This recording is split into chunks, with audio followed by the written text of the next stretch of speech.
Суббота. Свадьба брата. Ну как тут не выпить? Один стакан, второй, третий. Счастливые отгуляли свадьбу, но пьяные сели за руль и поехали. Так вот, самонадеянно, глупо и безответственно, рассчитывая на то, что все обойдется. Но сколько раз не обходилось, и по вине пьяных водителей погибали на дорогах Абхазии люди. Только в 2018 году в результате ДТП погибло 64 человека. Для сравнения, в 2017 году в результате аварии погибло 67 человек. Получается, что за последние 2 года только в результате ДТП в Абхазии погибло 127 человек. Это на самом деле ужасающая статистика, только вдумайтесь. В результате ДТП в Абхазии за 2 года погибло 127 человек. Сотрудники ГАИ предпринимают все необходимые меры, проводят рейды и так далее. Но складывается ощущение, что между сотрудником госавтоинспекции и водителем на самом деле огромная непреодолимая пропасть непонимания. Так вот, почему так складывается? И что сделать для того, чтобы ситуацию изменить? А самое главное – спасать наших людей, которые гибнут на дорогах. Для этого мы сегодня и собрались. Добрый вечер. В прямом эфире Абхазского телевидения очередной выпуск программы Айзера. Сегодня в гостях студии Айзера начальник ГАИ Агрба Батал Валерьевич. Добрый вечер. Депутат парламента Республики Абхазия Дбар Дмитрий Сергеевич. Добрый вечер. Генеральный директор РУП Абхазавтодор Ачба Борис Хутушевич. Добрый вечер. Заместитель секретаря Общественной палаты Республики Абхазия Убирия Даниил Тимурович.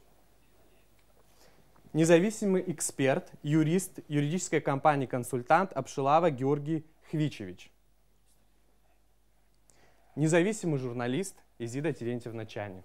Добрый вечер, уважаемые гости. Спасибо, что нашли время и пришли к нам сегодня в студию. На мой взгляд, я думаю, что вы со мной согласитесь, тема очень болезненная, важная, и хочется говорить о ней честно и откровенно, потому что в первую очередь речь идет о человеческой жизни. Так вот, Батал Валерьевич, я бы хотел первый вопрос адресовать вам и спросить, вот какие на сегодняшний день самые глобальные меры предпринимает госавтоинспекция Абхазии для того, чтобы ситуацию улучшить? Ну, если говорить о госавтоинспекции, в целом Министерство внутренних дел, обеспечение общественного порядка на наших дорогах, работа проводится ежедневно, еженедельно, ежемесячно, ежегодно. Мы служим. Что главные задачи наши на сегодняшний входят, мы прекрасно понимаем, из-за чего происходят дорожно-транспортные происшествия, что влечет, какие нарушения.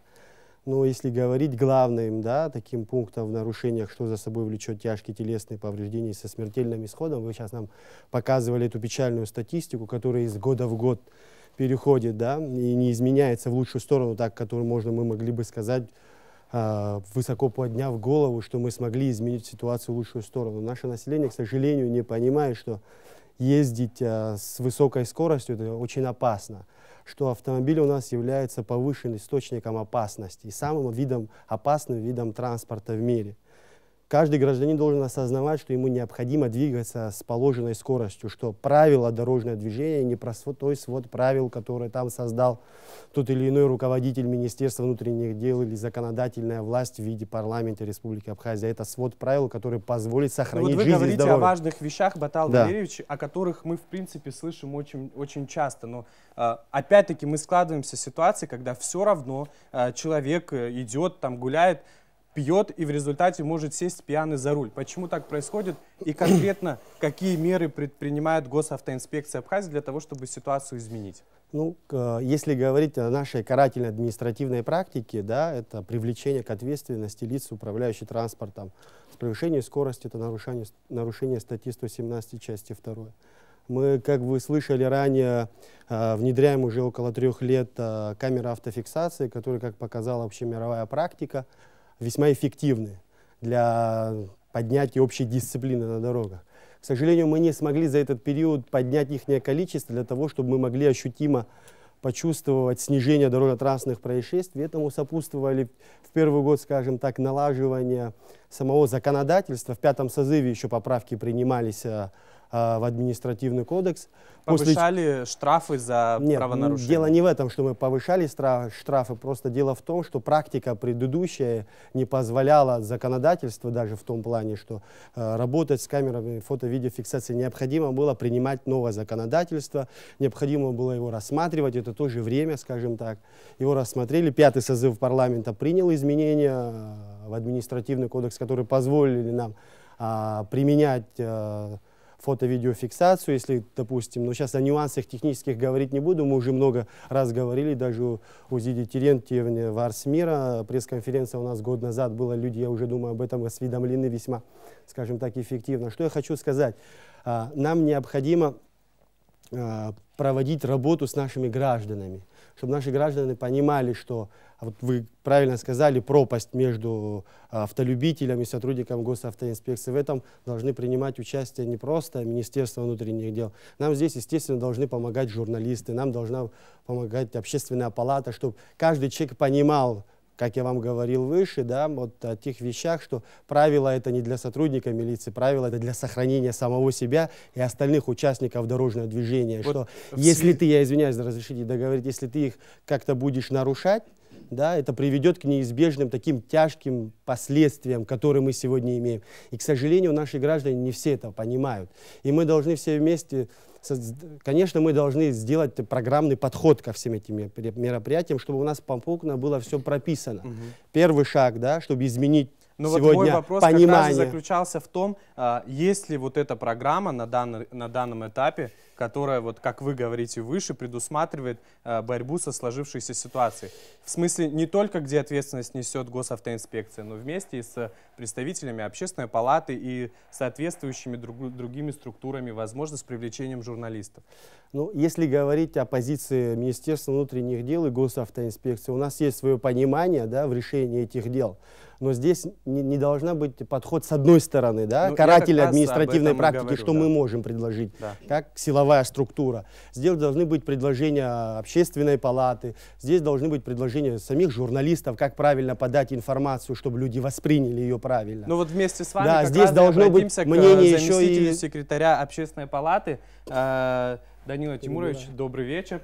Скажите, пожалуйста, вот Батал Валерьевич говорит о том, что в решение проблемы необходим комплексный подход. Вот какую позицию занимает общественная палата и какие-то, может быть, были уже предложены изменения, решения проблемы? Я совершенно согласен с начальником ГАИ Баталом Агарба, что здесь нужен комплексный подход. Без комплексного подхода частично в одном направлении ничего результатов не даст. Я имею что в виду? Соблюдение культуры движения по улицам и пешеходам, это прежде всего касается, между прочим, не только те, которые за рулем. Это надо впитывать, начиная дошкольного учреждения, школьного учреждения и других организаций, где массово сегодня мы воспитываем и учим людей, наших граждан. Вот там надо начинать работать с этой проблемой. Ну вот простите меня, что пожалуйста. За проблема? Проблема, я договорю, проблема это закон и право, то есть построение правового государства. Это должно быть, на мой взгляд, национальной идеей нашего государства. Построение правового государства. Вот здесь все сказано, что мы должны быть полностью то есть принадлежат тем законам, тем действиям, которые должны предписаны, нам предписало государство и общество. Ну вот мы уже с начала нашей программы говорим о том, как должно быть. Так вот я хочу добиться ответа, почему какие меры так не принимали в общественной палате? Общественная палата часто заслушивала и сами предложения вносили. Вот последние 3 года подряд мы на самом высоком уровне собирали пленарные заседания, просто заседания Совета Палаты с присутствием министра внутренних дел и предыдущих, и настоящих, который сегодня выполняет обязанности. Мы говорили и вносили конкретные предложения. Эти предложения лежат в парламенте, правительстве, В частности, мы знаем, что это не причина, а производная, но сегодня основная причина, что происходит сегодня на дорогах, это наркомания. Но мы, как страусы, боимся, стесняемся, скрываем голову где-то в песок, чтобы это не озвучивать. Пора озвучивать, что наркомания – это уже национальная безопасность на нашей деле, страны. да, и да. это есть и на дорогах, что сегодня происходит. Вы цифры назвали, ужасные цифры для нашего населения, для такого количества населения нашей страны. Даниил Тимурович, я на самом деле извиняюсь. К счастью, у нас очень много гостей, и каждому необходимо предоставить слово. Вот неоднократно вы сказали о том, что были какие-то инициативы, предложенные в парламент. Дмитрий Сергеевич, добрый вечер. Говоря в целом о проблеме, на самом деле, я понимаю, мы пока не переходим к конкретике, но как так получается, что мы все знаем, что надо делать? Вот реально выходит так, что мы правда знаем, но на деле получается, что у нас не получается. Неужели мы упираемся только в наш менталитет? И правда ли, что вот проблема в этом? Ну, проблема не только в менталитете. Проблема, наверное, в сознании граждан, в первую очередь. Да, много предложений в парламенте лежат в профильных комитетах и с общественной палаты, и сами депутаты работали неоднократно и с представителями ГАИ, с начальником ГАИ и общественности. Сейчас в первом чтении прошла первая поправка о тех же наркоманах за рулем, употребляющих наркотические средства. В данный момент по законодательству, если человека под наркотическим опьянением останавливают, ему могут только выписать штраф. А если рядом сидит человек под наркотическим опьянением, ему дают 15 суток. Это, конечно же, неправильно. Угрозу в первую очередь несет человек, который сидит за рулем. Он управляет данным видом транспорта, который несет повышенный риск. Ужесточение закона, конечно, приведет положительный эффект, но, как подчеркнул начальник ГАИ, нужно это начинать общественную деятельность и со школ, с раннего возраста, и с автошкол, которые принимают людей и которые учат их в последующем для экзаменов, для сдачи прав. И, естественно, общество требует какие-то меры здесь и сейчас, потому что люди погибают в данный период времени, и нужно предпринимать. И для этого нужна в первую очередь, наверное, воля руководства государства. И если мы видим плачевную ситуацию на дорогах, то, наверное, пора и всем сотрудникам милиции выйти на дороги, и карательные методы, как так называемые, должны начать работать, и общественные. То есть это и СМИ, и парламент, и общественная палата, и мы все вместе. То есть надо начинать жестко работать в этом направлении.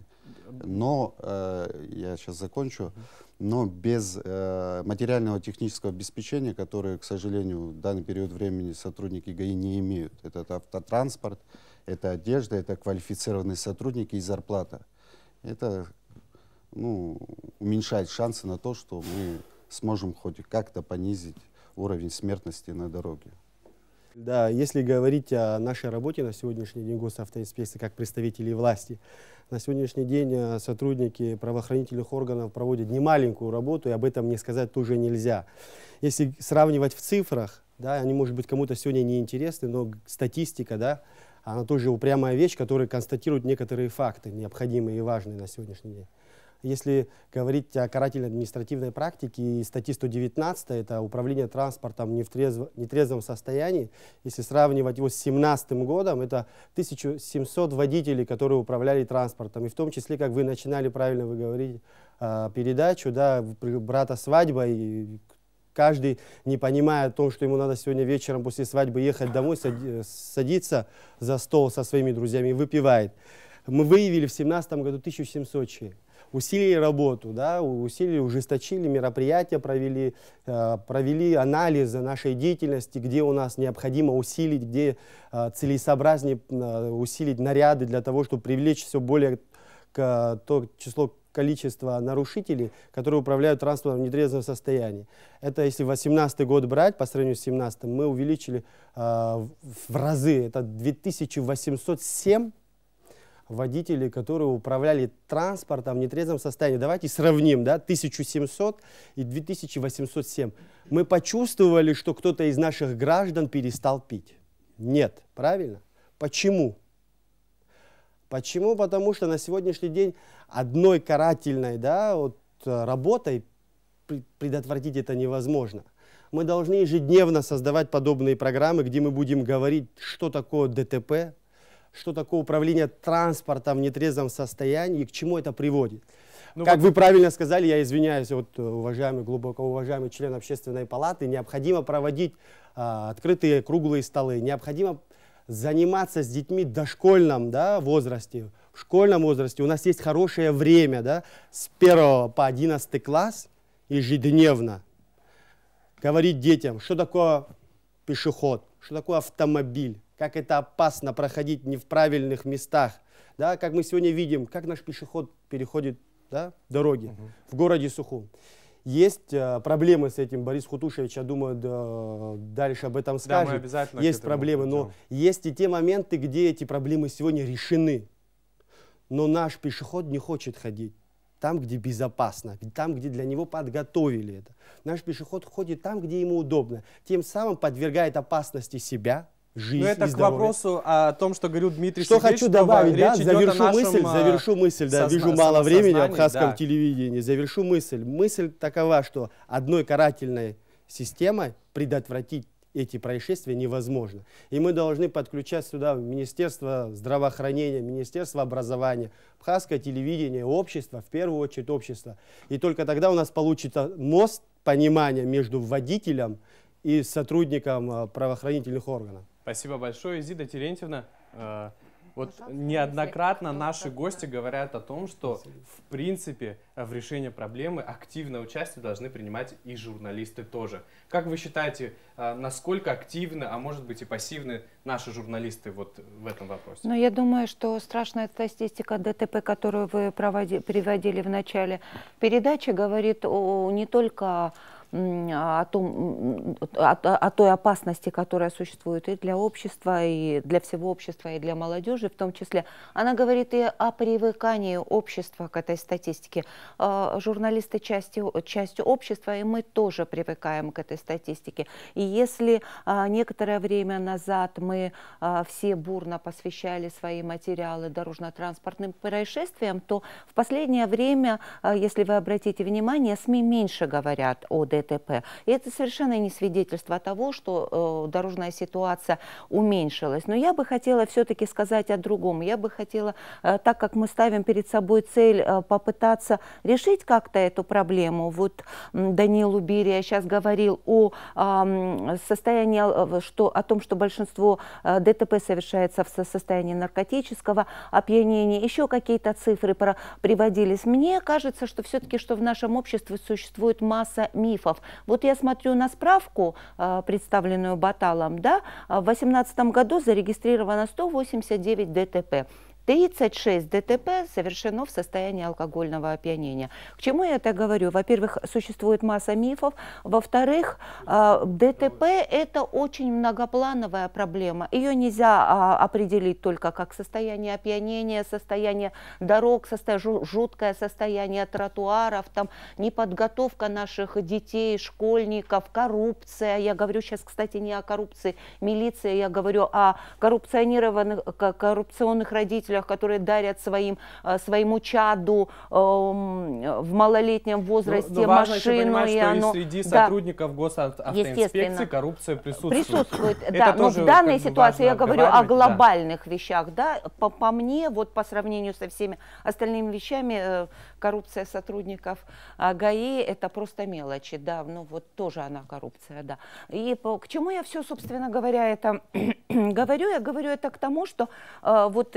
мы сейчас разговариваем, у меня все равно ощущение вот какого-то вот дилетантского разговора, да, кто-то предлагает там совместить усилия СМИ, там общественные палаты, МВД, подключить Министерство здравоохранения, и мы вроде все кидаемся, ну давайте действительно вот так как-нибудь всем миром, комплексный подход, да, я вот считаю, что все-таки проблема настолько серьезна, что надо отказаться от всякой компанейщины и вот от этой самодеятельности. Проблема научная научного характера. Ее надо изучать. Да, приток машин есть везде. Количество машин увеличивается. В Японии тоже увеличивается. Но количество смертей у них снижается. То есть люди подошли к этой проблеме научно. Сегодня существуют центры стратегических. Я просто отвечаю напрямую на вопросы, не уходя ни от чего. Центры стратегических исследований при президенте. Почему нельзя дать им возможность разобраться с проблемой, изучить эту проблему, предоставить вот то, что вы говорите, надо разработать план. Этот план надо разрабатывать на научной основе с учетом всех особенностей и всех деталей, с учетом деталей пешехода. Мне безумно некомфортно стало жить в Сухуми как пешеходу. Я хожу, у меня нету тротуаров. На тротуарах стоят машины. Кстати, меры, которые можно предпринять сегодня и малыми усилиями. Около кинотеатра, бывшего как кинотеатра «Комсомолец», невозможно развернуться, проехать. С двух сторон стоят машины. Ну, вы понимаете, Леонид Зябшба нашел способ решить эту проблему. Даже я штрафы платила за то, что неправильно припарковалась где-то. То есть эти проблемы, я против карательных мер, я считаю, что надо идти другим путем, но опять же, это должны посоветовать на научной основе. Мое мнение, ваше, еще кого-то, это вот все равно дилетантское мнение. Я извиняюсь, конечно, разрешите мне сказать, Изида? Да, пожалуйста. Я как водитель тоже хочу предъявить претензии. Выезжая сейчас с перекрестка, я не видела, что происходит на одной стороне, я не видела, что на другой. На всех перекрестках, на углах у нас стоят машины. Причем машины, вы понимаете, сегодня на маленьких машинах почти никто не ездит. Стоят шифонеры. Увидеть улицу просто невозможно. Я Вы вообще правы. удивляюсь, эти проблемы, что... Изида Терентьевна, имеют место быть, и они у нас увеличиваются за счет увеличения транспорта. Парковочные места уменьшаются, и людям необходимо парковаться. Культура вождения, к сожалению, оставляет желать лучшего. Над культурой мы не работаем. Я хотел бы тут немножко не согласиться с вами, с дилетантским мнением. Я хочу что вам сказать. На сегодняшний день, чтобы решить проблемы госавтоинспекции, мы не должны говорить, что вот меня оштрафовали вчера, сегодня меня не оштрафовали. Сегодня, чтобы мы могли оштрафовать водителя, который припарковался в неправильном месте, мы раньше откручивали номера. Но сегодня вот тут юрист мне не даст соврать, сказать, что это тоже неправильное, неправовое было решение этого вопроса. И общество сказало, давайте не будем откручивать номера, потому что это неправильно. А другого действенного механизма, который мы, кстати, когда вас штрафовали, применяли, у нас сегодня нет.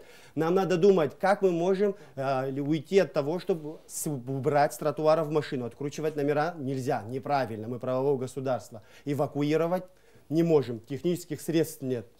Нет. Да, пожалуйста. Давайте дадим слово нашему юристу. Водителей, которые неправильно в городе Сухум припарковались, 10 инспекторами, это тоже не решение проблемы. Дело не в этом. Я хочу просто закончить не в парковке самой вопрос и проблема на сегодняшний день у нас сегодня. Мы должны говорить все вместе, безусловно, и только все вместе по одной простой причине. Чтобы снизить количество погибших, у нас сегодня, я буквально несколько дней тому назад попал в ситуацию такую, когда был наезд на пешехода. Пешеход переходил проезжую часть не в положенном месте. Это место было не освещено, к сожалению, да. И произошло дорожно-транспортное происшествие. Его доставили в военный госпиталь, где ему квалифицированно медики оказали первую медицинскую помощь. Он был доставлен в республиканскую больницу, да.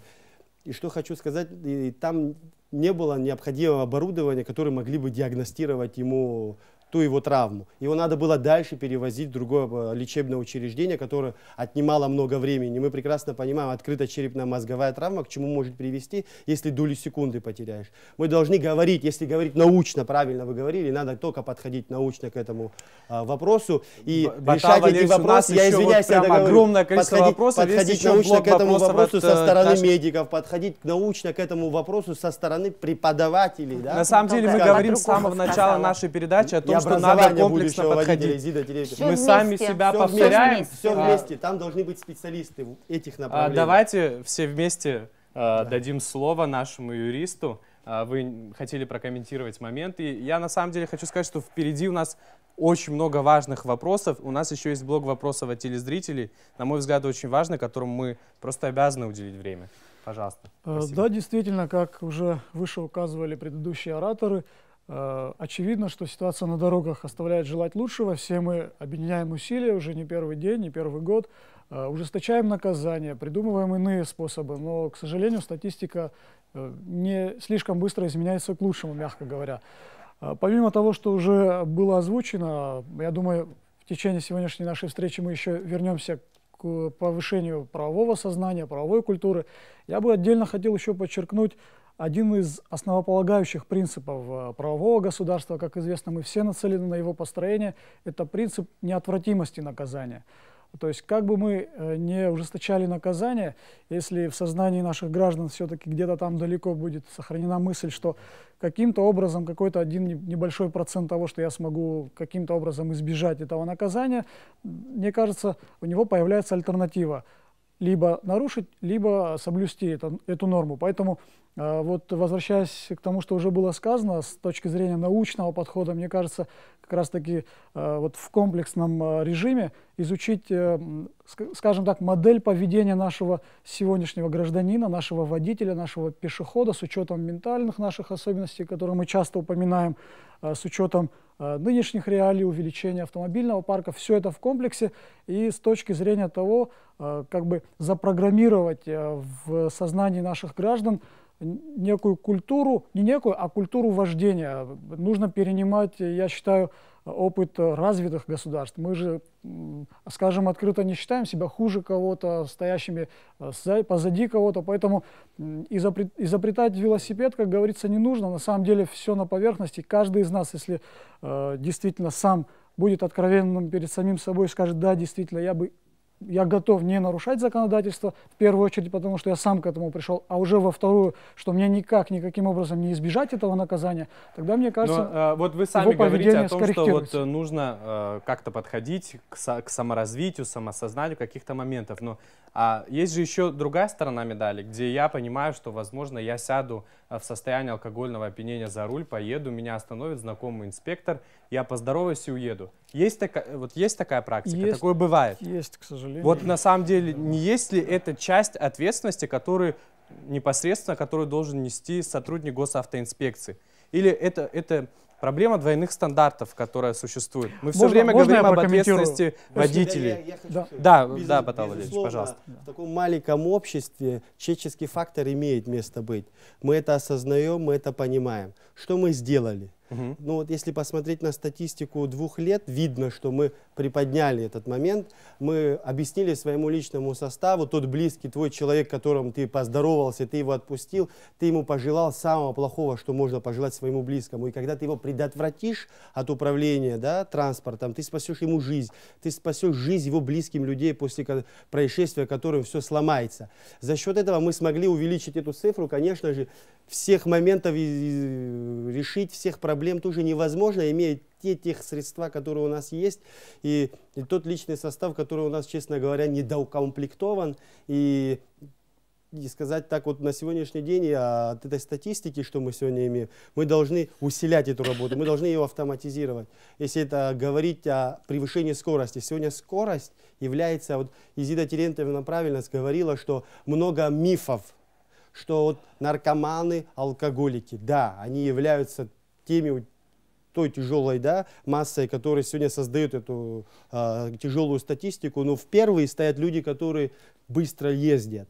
Быстро ездят не только люди, которые употребляют те или иные там вещества, которые одурманивают их сознание. Быстро ездят люди, которые, скажем так, привыкли от Сухума до Псов доехать за час или там несколько там десятков минут. И он свои дела, когда планирует, он уже планирует с сознанием того, что вот он заедет за этот период. А не планирует, что в соответствии с правилами на тех или иных участках такая разрешенная скорость, я доберусь там за час, 2 часа, там, скажем, или 1,5 часа. Но мы снова возвращаемся к вопросу ответственности водителя. Я так понимаю. То есть речь идет о том, что мы сами садимся и хотим доехать за 1 час. То есть мы не боимся и наказания тоже, с одной стороны. Я правильно понимаю? Ну, безусловно, контролировать каждого автолюбителя, у нас на сегодняшний день, как бы показывает наша статистика отдела регистрации транспортных средств, около 43 тысяч транспортных средств у нас зарегистрировано на учете в Республике Абхазия. Проконтролировать каждого невозможно. Каждого водителя мы контролировать можем его пропагандой, которая должна место быть обязательно. Как мы говорили выше, да, в образовательных учреждениях мы должны готовить готового с навыками, осознанием водителя. Психоэмоциональное состояние у нас сегодня наших водителей, скажем так, да, оставляет желать лучшего, и мы это каждый день видим. Почему мы думаем, этот человек ездит 130 км в час, он не понимает, что это опасно, он не понимает, что любая ситуация, которая перед ним может возникнуть, да, она будет для него печально в 80%, да, вот этого всего вместе. Это говорит о том, что необходимо работать всем вместе с этой проблемой. Ну да, мы на самом деле уже повторяем неоднократно важную мысль, и я думаю, что в принципе мы пришли к моменту, где вот мы, правда, уже сказали, давайте все вместе решать проблему. Вопрос ко всем гостям. Скажите, пожалуйста, насколько, на ваш взгляд, сегодня закон равен, в смысле, все равны перед законом, и не получается ли на практике, что это не так? Да, пожалуйста. Пожалуйста. Первым долгом хочу сказать, что уважаемый юрист, эксперт, он сказал ключевое слово. Главный рецепт – это мы должны освоить. Это в чем причина всего происходящего. Неотвратимость наказания будет, она автоматически исчезает. Я вам скажу вот такой пример, жизненный пример. Я пенсию получаю в Адлер, еду. И когда на пешеходный переход я подхожу, зебра, и я приостанавливаюсь, мне водители смотрят как немножко ненормального. Я должен идти. И наши водители, которые переходят мост через Псу, точно так же соблюдают это правило дорожного движения. Потому что там неотвратимость наказания. Обязательно висит видеонаблюдение, он обязательно заплатит штраф. Обязательно. Иначе он границу не перейдет. Другие есть методы. Но я хочу сказать главное еще о чем. МВД, Министерство внутренних дел, это главный институт нашего государства. Если не будем финансировать, если гаишник не будет получать деньги, которые он прокормит этими деньгами свою семью, мы будем себя обманывать, что он будет отдавать всю свою возможность и все свои знания для того, чтобы не было выполнять свои обязанности. Большое спасибо, Я согласен с Дмитрием Сергеевичем, что общественность, без подключения общественности, но мы на самом деле уже об этом много раз сказали. Есть еще очень много вопросов, которые хочется поднять. У нас в гостях генеральный директор РУП «Абхазавтодор» Борис Хутушевич. Вот как я уже говорил выше, у наших телезрителей на просторах наших социальных сетей была возможность задать нашим сегодняшним гостям вопрос. С вашего позволения зачитаю. Кто у нас отвечает за работу всех светофоров в республике? Это одна структура или в каждом районе разная? Почему так часто светофоры выходят из строя? Когда не работает светофор, очень долго его не ремонтируют. Почему нельзя оперативно решать эти вопросы, не дожидаясь ДТП? Это вопрос от наших телезрителей. Ну, я начну с ответа, да? Да, конечно. На этот вопрос. Все светофоры, находящиеся на республиканской трассе, за них отвечает РУП «Абхазавтодор». То, что касается внутри города, эти светофоры, это как бы не наше. Оно на балансе в администрации города. Но я, наверное, к проблемам сегодняшней темы подойду чуть-чуть с другой стороны. Вот как раз Изита Терентьевна сказала, не только вот эти факты, которые здесь были названы, значит, коллегами, влияют на ДТП, но я, как представитель этой организации, РУП «Абхазавтодор», я считаю, что во многом зависит, конечно же, и состояние наших дорог. Я не удивлю никого, если скажу, что дороги автомобильные являются основным звеном транспортной всей системы Абхазии. И второй момент, то, что наши автомобильные дороги – это наше национальное достояние, это факт. Их надо чуть-чуть беречь, приумножать и, естественно, эффективно использовать.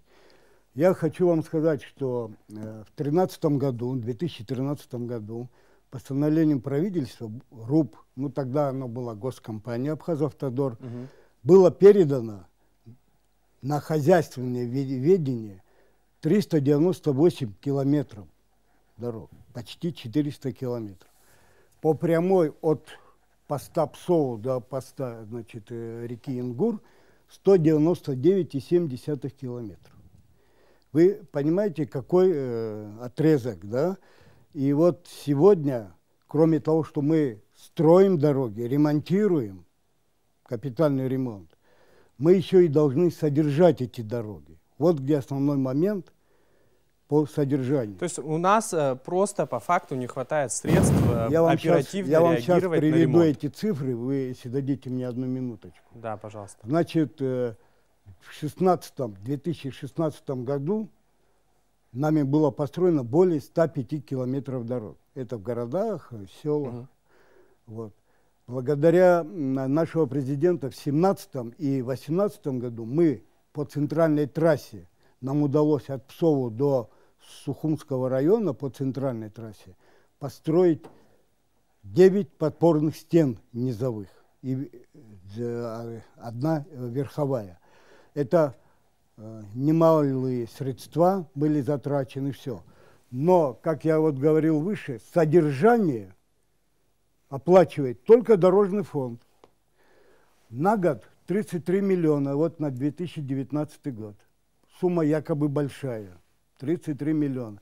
Но если мы поделим на этот километраж, не более 6,5 рублей на 1 километр. То есть, получается, ограниченное финансирование очень сильно влияет на исполнение вот, обязанностей Абхазавтодор. Как государственной организации нету ни в бюджете, нигде. Вот единственное, откуда мы мы поняли, на самом деле, важную проблему. Я бы хотел перейти к другой теме. Для того, чтобы водить машину, необходимо получить права. Скажите, пожалуйста, вот такой вопрос. Все ли из вас получили свои права, честно пошли, сдали экзамен? Есть кто вот? Это была отличница, это было очень много лет назад. Я скажу, что мы уже один из своих пунктов предложения было предложено, что при приеме экзаменов на права на вождение автомобиля создать там общественный совет, чтобы они видели, с какими знаниями приходит человек и как он сдает экзамены. Это предложение уже 5 или 6 лет длится, но общественная палата так вот не получила таких разумных ответов по этому направлению. Единственное, что реагирует ГАИ, который нас радует, что они часто приглашали, а сейчас что-то затишье, на совместные выезды, члены общественной палаты участвовали совместно и отдельно с камерами, со всеми следили, значит, за движением в городе и за городом. Ну, вот Счет касается дороги, вот выступил Бондо Хутущевич. Вот я хочу передать благодарность от жителей Маяка, поселка, за то, что там дорогу сделали. Вместе с тем свое недогодование, что колодцы, которые, значит, должны поднять, они очень глубокие. Если там поймает с такой скоростью, как называл начальник ГАИ, такими ездят, то авария неминуема. Или отлетит колесо, или вообще бы собьет все, что по пути. Вот это надо делать. Тоже средства нет, я знаю, что нет средств. Вы дошли до пивзавода, дальше никак движения нет. Позвольте, я внесу ясность. Значит, этот участок дороги не Автодор делал. Это делала частная компания ДСК Гудаутская. Дмитрий Сергеевич, вы хотели прокомментировать? Да. Ну, вы знаете, в первую очередь, правильно сказали коллеги, тут это полотно дороги должно быть гладким, то есть без ям, без расщелин. Ну и плюс еще большой фактор влияния — это освещение дороги. Было хорошее освещение от Псоу до Сухума. К сожалению, мы сейчас видим, что где-то оно работает максимум на 40%, где-то вообще не горят фонари, которые новые поставили, где-то вообще темно. Мы уже не говорим от Псоу до Ингура, где вообще нет освещения, и где происходит столкновение и со скотом, там, от Сухума до Ингура, столкновение со скотом, там, и, то есть темно. Обязательно должна быть освещена дорога. И обязательно к этому нужно уделять большое внимание. Я не понимаю, почему новое освещение, и оно не работает в полном объеме, которое было сделано. Плюс, ну, естественно, когда маленькие затраты, вот как сказал коллега, 33 миллиона на автодор, это капля в море. За 33 миллиона, я думаю, что 10 километров полотна дороги нормального не положишь. И поэтому надо в этом направлении, конечно же, увеличивать им бюджет. И неотвратимость наказания, как сказали коллеги, когда наступит, тогда и наступит и правопорядок, и спокойствие. Это в первую очередь. Большое спасибо, Дмитрий Сергеевич. Скажите, пожалуйста, да, мы вернемся к вопросу о правах. Я бы хотел продолжить, Дмитрий Сергеевич, беседу с вами. Скажите, пожалуйста, на сегодняшний день человек, нарушивший там очень много правил дорожного движения, у которого накопились штрафы, он может пересечь российско-абхазскую границу? С какой стороны? Выехать из Абхазии в Россию? Да, конечно, может. А вот на законодательном уровне как-то планируется регулировать эту проблему? Вы понимаете, в первую очередь в МВД нету централизованной базы, где все нарушители будут фиксироваться. То есть, например, если первый раз его поймали за нетрезвом виде за рулем, второй раз поймали, где сотрудник ГАИ, остановив человека, может выйти по рации, и ему скажут, что этот неоднократно человек нарушал, его надо лишать прав. То есть ему даже некого спросить. Понимаете, если он зрительно, грубо говоря, не будет помнить в Абхазии этого человека. И что в первую очередь на законодательном уровне разработать этот метод, чтобы не выпускали с Абхазии правонарушения, которые много имеют задолженности, в первую очередь нужно централизованную базу в МВД создавать, куда будут занесены все нарушители и участники дорожного движения. Спасибо большое. Батал Валерьевич, вы хотели сказать, пожалуйста. Ну, что хочу сказать о уровне подготовки наших будущих водителей. На сегодняшний день она оставляет желать лучшего. И 100% экзаменуемых у нас в РЭО МВД, УГАИ МВД сдают в первый раз около 7-8%. Общая цифра экзаменов, которые у нас сдали на сегодняшний день, около 30% со 100. О чем это говорит? Говорит о том, что уровень подготовки в автошколах оставляет желать лучшего. Во-первых, что этому способствует? Это способствует, скажем так, старая программа обучения. Этому способствует сегодня отсутствие автодрома. Этому способствует, скажем, слабый уровень подготовки самих преподавателей. Мы в этой связи вышли с поправками в Кабинет министров парламента Республики Абхазия. Они находятся на рассмотрении. Что мы видим, наше видение, как изменить эту обстановку с тем, что большое количество абитуриентов приходят на экзамен, практически не готовы к ним. Ну, еще это несколько лет назад это факт ситуации жизни, права можно было получить, имея соответствующие связи, знакомства, даже не появляясь на экзамене. Ситуация сегодня какая? Что в этом связи сделано? Очень много интересных, так же, да? Очень много интересных моментов. Я могу парировать вас, и кому это интересно, мы можем показать. И те люди, которые получали эти водительские удостоверения, они прекрасно уже, слыша вас, понимают, что это сегодня сделать невозможно. Почему? Потому что в руководстве Министерства внутренних дел около 2-1,5 лет тому назад были приняты такие, скажем, кардинальные меры. Если говорить о том факте, что человек не может получить водительское удостоверение, не выходя из своего дома, это технически невозможно. Невозможно, это по той причине, я извиняюсь, разрешите, пожалуйста, говорить. Пожалуйста, дайте договорить, я вам хочу ответить на этот вопрос. Задаю дополнительные вопросы. Не может это сделать в связи с тем, что стоит камера. Камера, которая вносит в базу данных будущего водителя, который сдал экзамен только что и должен, чтобы их получить, и эта камера должна его сфотографировать. То есть этот фактор уходит. Теперь говорим о том факторе, если могут ли сотрудники госавтоинспекции, принимающие экзамен, помочь этому человеку. Министром внутренних дел было принято решение поставить у нас в экзаменационном классе камеры, которые записывают аудио- и видеозаписи. И в этой связи я который говорю вам цифру, из 100% сдают 30%. Я вам скажу, такой цифры ранее не было. Она была намного выше, в том плане, что люди больше получали водительские удостоверения. В этом году мы ее намного снизили за счет этих нововведений. То есть мы подняли дисциплину получения водительского удостоверения, но мы видим большое повальное обращение на экзамен будущих водителей, которые к этому не готовы. В этой связи мы подготовили проект правовым управлением Министерства внутренних дел совместно с управлением ГАИ в Кабинет министров, чтобы внести изменения в подготовку и, скажем так, контроль за обучением в автошколах. Я надеюсь, что в будущем времени первом полугодии этого года будет принят, я думаю, что мы в разы еще снизим количество вот таких, скажем так, не готовых водителей. На самом деле, мне кажется, что Если очень говорить важно, что это все сейчас прозвучало, потому что, как говорили вы, Изида Терентьевна, мифов на самом деле много. Важно, что хочу сказать, да, я извиняюсь, пожалуйста. что вас перебиваю. Вот, база данных Министерства внутренних дел, была проблема. Была проблема с нарушителем, который имеет рецидив. Да, о нем будем говорить, который многократно садился за руль, был и выявлен, и мы не могли это выявить.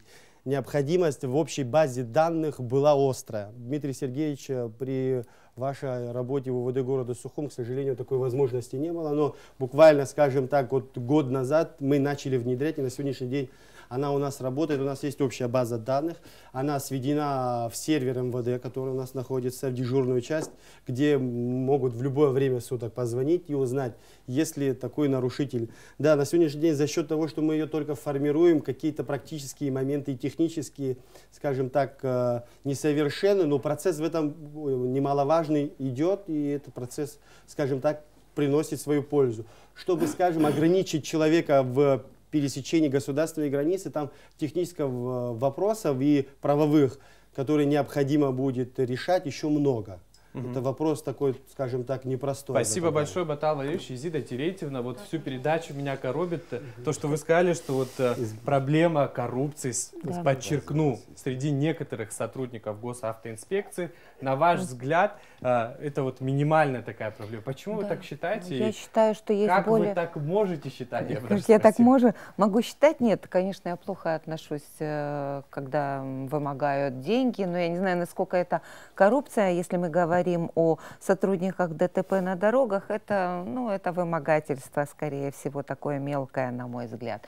Коррупция, она имеет более большой размах, и вот когда Батал говорил о получении прав, я не знаю, сегодня какая существует ситуация, но мы все знаем, что получить права за деньги возможно. Я сейчас вам не буду приводить примеры среди моих знакомых, которые, но я, в отличие вот от вас, считаю, что эту проблему надо решать, не устанавливая видеокамеры.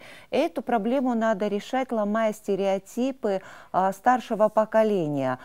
Старшему поколению надо каким-то образом, вот как, кстати, тут должна влиять и общественная палата, наверное, и средства массовой информации. И, может, вы сами должны обращаться периодически к родителям и говорить, за что вы ненавидите своих детей, что вы покупаете им права, за что вы ненавидите своих детей, что вы разрешаете им ездить в транспорте, не пристегнув ремни, за что вы ненавидите своих детей, покупая им дорогущие машины, которым они не знают цены, и потому они на них разбиваются. Они не знают, это психологический момент, они получают дорогую машину, они просто так ее получают, они не понимают, что это действительно металл, а вот то, что в металле, их жизнь, она представляет из себя гораздо большую ценность. Вот происходит какие-то, поэтому надо ломать стереотипы. Вот когда я говорю о коррупции, для меня вот эти коррупционные моменты в случае с ДТП, как, впрочем, и во всех других случаях,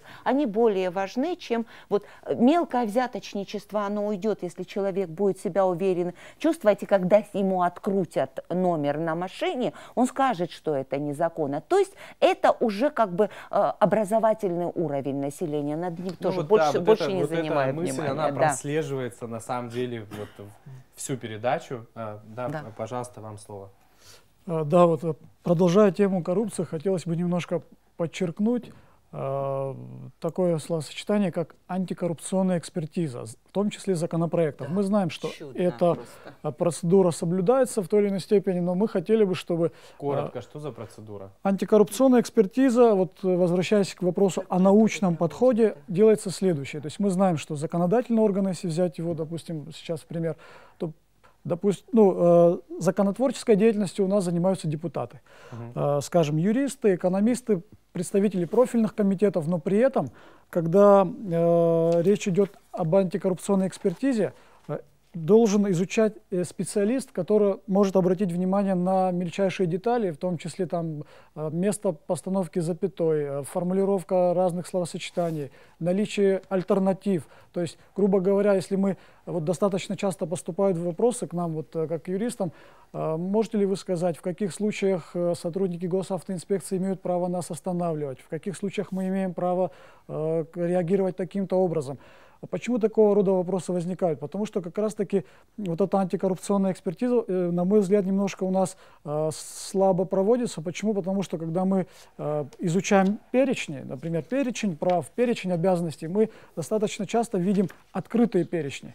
То есть и по иным основаниям, предусмотренным в законодательстве, какие-то альтернативы, соответственно, и у чиновника, и у правоприменителя, и непосредственно у участника дорожного движения возникает разночтение. И, соответственно, у того или иного должностного лица волей-неволей возникает вопрос поступить в той или иной ситуации, я бы даже сказал, предвзято. На самом деле, справедливости ради, наши вот, телезрители, да, это был самый часто задаваемый вопрос, а может ли, имеет ли право? И вот самый популярный вопрос был следующий. Имеет ли право водитель, вопрос ко всем, отказаться от прохождения свидетельствования на алкотестере? Пожалуйста, Батал Валерьевич. Водитель, управляющий транспортным средством, обязан пройти освидетельствование на предмет употребления каких-либо психотропных или алкогольных веществ. Отказ, в соответствии с законодательством статьи 119, если я не ошибаюсь, часть 4 или 3, приравнивается положительному результату. Положительный результат, скажем так, документируется соответствующим образом. Материал передается в суд, и суд принимает решение по отношению к данному гражданину, который отказался проходить освидетельствование. Можно я добавочный пожалуйста. вопрос вам же задам? А если я не совершила никакого правонарушения, и меня остановили, и говорят, что я должна пройти, я имею право отказаться? Ну, я извиняюсь, сотрудник органов внутренних дел, а в данном случае сотрудник ДПС, дорожно-патрульной службы, привлекает, скажем так, водителя к исследованию при наличии, скажем так, внешних признаков. Да, это запаха изо рта, неадекватного поведения, да, гражданина, скажем так, его неадекватного поведения вестибулярного аппарата, да, он шатается. И вот если у него есть основания полагать, что данный гражданин находится под воздействием каких-то веществ, он должен ему предложить. Если гражданин отказывается, то, ну, я вам уже говорю. Остановить меня, если я не нарушаю никакие правила дорожного движения. Можно? Я, по-моему, извиняюсь, спасибо, да. наоборот, Имеет право сотрудник ГАИ? Ну вот смотрите, если проводятся профилактические мероприятия по плану, это если понятно. Произошло какое-то происшествие, да, на основании которого введен план, да, перехват, есть много планов мероприятий в Министерстве внутренних дел при возникновении каких-то происшествий, преступлений, то есть необходимая сводка действий, которые мы предпринимаем в этой связи. Если, допустим, ведется не на стационарном посту патрулирование, и вы не вызвали никаких подозрений, то остановка гражданина не имеет вообще целесообразности.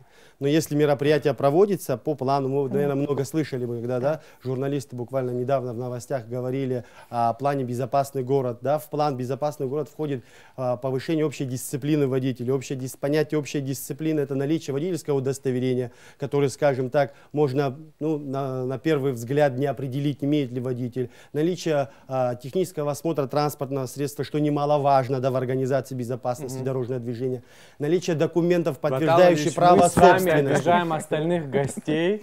Я позволю себе пригласить вас на интервью, личное интервью, где вопросы будут задавать только вам, потому как, я думаю, все мы поняли, что нам задали вопрос. Говорить есть о чем, и мы обязательно встретимся. Да, вот я хотел как раз вам передать слово. Вот Дмитрий Сергеевич как раз поднял вопрос освещения. Это от Псоу до Ачадар, это 104 километра. Да, конечно, очень комфортно ездить. И сегодня тоже, хотя некоторые опоры освещения требуют уже ремонта. Но вы понимаете парадокс. Ни одна опора освещения не стоит ни у кого на балансе. То есть, Вот как так. получается? Вот так. Интересно. Это так. Говорите, Значит, говорите. Черноморэнерго, ввиду там устных указаний свыше, занимается просто вот от себя. Вот и все. Благотворительностью, Да. можно сказать. Теперь я хотел бы обратить внимание Нет, на... Дмитрий Сергеевич, вы что-то очень хотите сказать, Скажет, пожалуйста. скажет. Закончите, я потом Да. скажу. Да. Значит, от поселка Цадрипш до Гагры мы скоро не доедем.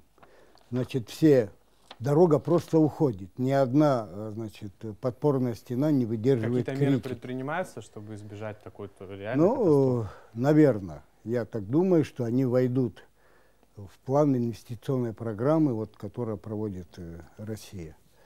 Вот. Далее, вы посмотрите на те искусственные сооружения, которые, я сейчас приведу один пример по Гумистинскому мосту, а у нас почти все мосты, их от Псоу до Ингура почти под 80 штук. Значит, сегодня в аварийном состоянии вот Верхний Гумистинский мост проходил, значит, деформационный шов. Этот мост 1933 года, ему 86 лет. Последнее, значит, освидетельствование и, значит, осмотр моста проводился в 1981 году, то есть 38 лет назад. Мы все знаем, вот Ахра Юрьевич Бжаня, у него есть дрон, он просто из спортивного интереса запустил этот дрон под мост, снимет, сможет. Вы понимаете, уже по всей длине опоры средней, толщина 8-10 сантиметров дала трещину Ну, кто опоры. несет ответственность за то, чтобы эту Слушайте, проблему разрешить? Значит, Ну как так? Власть Есть, несет ответственность. нужны средства. Я Но вот он же почему... не сегодня начал рушиться, он рушится, Естественно, я не говорю, наверное, что это очень сегодня. много лет Я уже. говорю, что это Я вам общая говорю, проблема. что последний год, когда его смотрели, это был 81. Вот видишь, И все, значит, в 2010-13 годах все мосты проходили, значит, российскими научно-исследовательскими институтами, мостовиками обследования. Ни один мост не получил оценку удовлетворительную. Они все неудовлетворительны. Ну, то есть Вот- ситуация, да. Вот где критическая также ситуация. Вы посмотрите от Цандрипша до Гагры, как растут наши знаменитые вот эти пицунские сосны. Они уже не вертикально, они горизонтально растут. На самом деле это тоже вот отдельная тема, как мне кажется, Мы имели которую факт в Булеричах, обязательно когда должны- упало дерево, убило 3 молодых солдат российской армии. Мы после этого случая, хотя, вы понимаете, казалось бы, да, это рядом с трассой. Мы обслуживаем трассу, но деревья-то не у нас на балансе. Теперь, ну, мы задались этой целью, видя, какая ситуация вот в Гагрицком районе, обратились к министру по экологии, он выделил инспектора, 60 деревьев подлежат сносу. То есть на Сегодня самом мы уже деле... этой проблемой занимаемся, мы не ждем, пока нас профинансируют. Нам дороже жизнь каждого человека и каждого участника движения. Вы представляете, дорога уходит, деревья не так растут, у нас какое движение в том направлении к посту ПСОУ? Это и микроавтобусы, и Я легковые, очень и извиняюсь, гольфы. мне тут Вот. сообщают о том, что наше время практически подходит к концу. Дмитрий Сергеевич, я помню, что вы хотели что-то сказать, ну да, пожалуйста. Вот, насчет не стоит на балансе, я согласен с коллегой. Конечно же, нужно еще лет 5, чтобы на баланс поставить, я думаю, эти фонари. Но я помню, было время, буквально несколько лет назад, когда каждый день ездила машина, вы тоже это помните, и проверяла исправность этих фонарей. Почему мы уделяем внимание этим фонарям? Потому что реально, и коллега не даст соврать, что снизился процент ДТП, когда осветили дорогу. И по крайней мере надо сделать и содержать то, что у нас есть. Если мы не будем уделять этому должное внимание, то мы ничего не исправим. И если мы уже говорим, что ДТП на дорогах это как практически национальная трагедия, то, наверное, и глава государства, и спикер парламента, и ряд общественных деятелей должны уже и обратиться к народу, и, не знаю, создать какую-то комиссию, которая будет регулировать и которая будет на законодательном уровне и помогать автоинспекции работать уже на местах, на дорогах. Потому что мы теряем каждый день наших ребят, мы слышим это наши и родственники, и знакомые, и в основном погибают молодые. И, к сожалению, это уже большая трагедия. Да. И надо что-то уже делать. В общем, я хотел бы перейти еще к вопросам от наших телезрителей. С вашего позволения, я вот дословно зачитаю. Мы часто наблюдаем в социальных сетях видеоролики, в которых сотрудники госавтоинспекции ведут себя, ну, некоторые сотрудники, вот я позволю себе редакцию вопроса, неподобающе, что вызывает конфликт. А из некоторых видео очевидно, что некоторые представители правопорядка элементарно не могут объяснить водителю, почему его остановили и что он нарушил. Может ли стать основанием для проведения проверок, отстранения от должности или увольнения видеоматериал с неподобающим поведением сотрудников? И были вообще такие случаи? Да, безусловно, имеют случаи нарушения дисциплины со стороны сотрудников органов внутренних дел. В этой связи в Министерстве внутренних дел есть два подразделения, которые этим занимаются. Это управление по личному составу, это отдел собственной безопасности. Если говорить о количестве выявленных и представленных к наказанию сотрудников, их немало. Я вам даже скажу, что буквально неделю назад был привлечен к ответственности человек, который, скажем так, был выявлен и замечен за употребление психотропных веществ, и в отношении него вступила неотвратимость наказания. Он был наказан, он был выявлен этим подразделением. Это подразделение сегодня реально работает, выявляет. И, безусловно, те материалы, которые имеют место быть, которые появляются в соцсетях, на них сразу реагируют эти подразделения, руководство МВД. И мы сами прослеживаем это все. Это является основанием для того, чтобы провести проверку. Конечно, чаще всего мы тут один из роликов видели, где граждане сами провоцируют, да?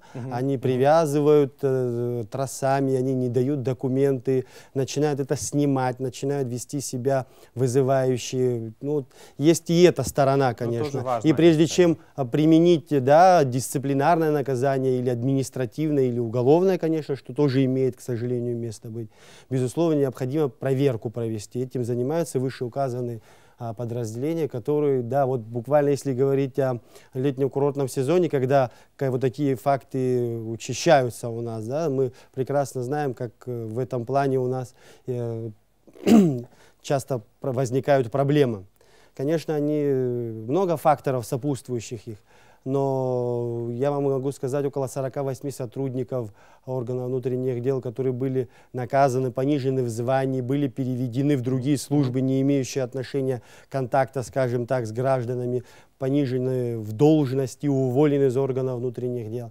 В этом плане большая работа проводится и будет проводиться. Почему? Потому что у нас ждет очередной курортный сезон, и мы должны к нему подойти так, чтобы у нас не было новых таких сюжетов, которые бы могли компрометировать нас, как правоохранительную систему, и наше государство. Мы прекрасно понимаем, даем отчет себе, что на сегодняшний день сотрудники госавтоинспекции являются лицом нашей страны, и мы должны тоже понять и дать возможность сотруднику милиции в материально-техническом обеспечении. Сейчас подробности вдаваться не буду, но без этого тоже сложно, да, и уйти от всех этих негативных факторов. То есть помощь в этом плане оказываться тоже должна. Уважаемые телезрители, уважаемые гости, к сожалению, времени осталось совсем мало. В самом начале нашей передачи мы говорили о том, что пропасть между водителем, пропасть непонимания между водителем и сотрудником госавтоинспекции, она существует. К сожалению, на мой взгляд, мы в этом убедились. Вот так вот главный вопрос, мне кажется, всего сегодняшнего вечера. Можем ли мы говорить о том, что в ближайшее время эту ситуацию можно переломить? Как вы считаете? Пожалуйста. Я считаю, что есть неотложные меры, которые завтра уже надо делать. Это помочь сотрудникам ГАИ везде, чтобы было видеонаблюдение. Одни они ничего не сделают. А видеонаблюдение это то же самое, что один человек может полгорода управлять и что происходит. Это один из главных. А потом, вот о коррупции говорили. Я считаю, что независимые СМИ здесь должна сыграть огромную роль вместе с общественной палатой, с парламентом для создания общественных советов, чтобы все ключевые вопросы, которые решаются, главное их исполнение, чтобы контролировали и общественный совет. А когда СМИ, независимые СМИ будет это мощное оружие, мощное и нужное, я считаю. Спасибо большое. Может быть, кто-то из гостей хотел бы добавить? Ну, я добавлю в том плане, что мы и так в тесном контакте работаем с управлением ГАИ. Порой даже наши сотрудники, очень молодой коллектив у нас, они выступают как и чуть ли не инспектора, то есть останавливают людей, которые неправильно себя ведут, именно участники движения. И поэтому я думаю, что эту ситуацию, вот как сказал Тимурович, сообща нужно, не то что можно, а нужно решать, и мы, я надеюсь, поможем друг другу в этой беде. А это беда. На самом деле, уважаемые гости, я хочу сказать о том, что вопросов еще очень много. Крайне активно проявили себя и пользователи социальных сетей. Я думаю, что и вы меня поддержите, учитывая, что мы неоднократно говорили о необходимости пропаганды. Мы обязательно еще все вместе соберемся в этой студии и, возможно, более конкретно и более детально будем обговаривать проблемы. Батал Валерьевич, помню, что у нас с вами предстоит интервью. В общем, уважаемые телезрители, на этом мы завершаем сегодняшний выпуск. На мой взгляд, главное во всем это уважение. Уважайте друг друга, и тогда, я думаю, что все будет гораздо лучше. Всего доброго!